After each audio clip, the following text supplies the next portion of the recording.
Adam was straining his ears to make out what was being uttered in the winds.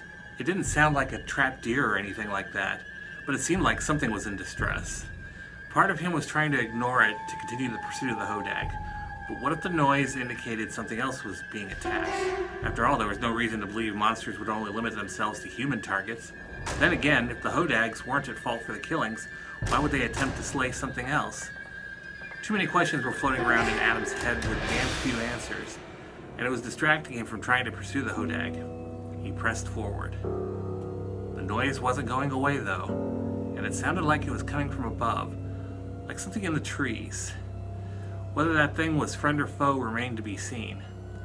Adam pondered whether he should morph into a bird or something that could rise above the fray and see what was going on. He quashed that idea as he recalled that Luke knew nothing of his skinwalker background, and it would just be his luck that he would transform back to his human self just in time for Luke to see and freak out.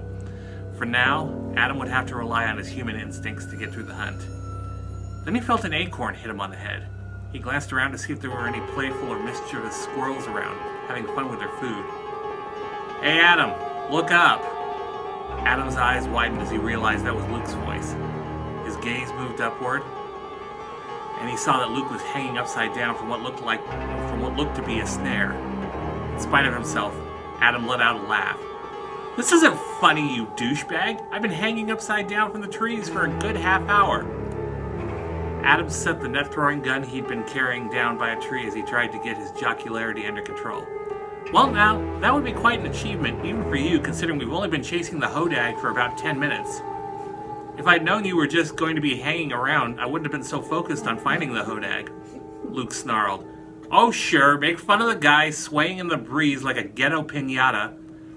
Maybe instead of using your words like arrows to prick the pincushion that is my heart, you could find where this snare is tied off and get me down." Stifling a giggle, Adam pulled out his phone. "Sure, let me just do this." He snapped a picture with his phone. "Sorry, I just had to get evidence because Trent would never believe that you, the mighty bounty hunter, would allow yourself to fall into a simple snare trap."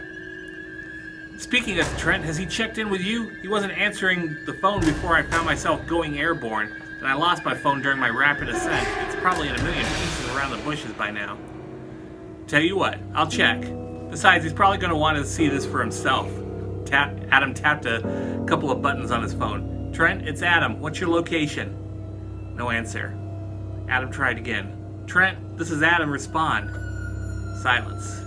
It might be the trees blocking the signal or something. I heard from someone the other day that cell phone reception up here is pretty lousy. True, but I haven't heard the drone flying around either, so that has me worried. Now get me down so we can find him. I hate to think he's out there alone with a vicious hodag on the prowl. Adam started following the snare line. Trent's not completely helpless when it comes to pursuing abnormal prey. Remember how he caught that chupacabra we were chasing near the Mexican border in Texas? I do, but he doesn't spend all his time chasing the prey like we do. Also, Trent's been focused on cleaning up his grandmother's affairs and not been in tune with pursuing the hodag, so he has little idea what to expect with this thing. I just got this feeling in the pit of my stomach. Might be due to your equilibrium being off kilter right now more than anything. Adam found where the snare was tied off. "Ah, here we go." He pulled out his knife. "Get ready for the drop." Adam cut the rope, and he didn't know how, but somehow Luke managed to land on his feet. He marveled at how his husband had better cat-like reflexes than he did, even though he had the ability to change into animals. That would have to wait in terms of answers, though, as Trent was still missing in action, and while it wasn't as likely that the hodag was a threat, the thing still out there killing people was. Okay, one husband accounted for. Now for the other one. Let's head back to the van. For all we know, the cellular transmitter's wonky.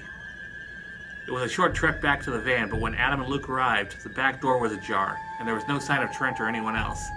As Adam scanned the inside of the van, the drone was missing too, so it was possible Trent was out there with the drone, but out of contact with him and Luke.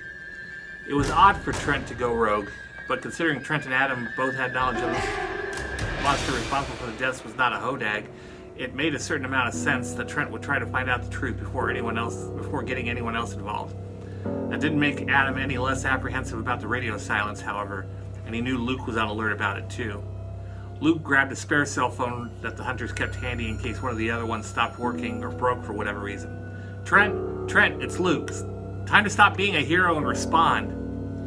Adam folded his arms after Luke's call was met with continued silence. So, what's the game plan now? Well, fortunately, I put a tracking device on the drone in the event that something happened to it, or someone tried to steal it or something like that. Luke pushed a button on the phone, and an intermittent tone sounded on it. From the sound, I'd say the drone is less than a mile away from here to the southwest. With any luck, once we find the drone, we'll find Trent. Should we take the van or proceed on foot? Luke opened his mouth as he was planning to answer when a cacophony of voices permeated the air. Adam pulled his head out of the van to see at least 24 people walking on the road, carrying clubs, rifles, and other assorted weapons.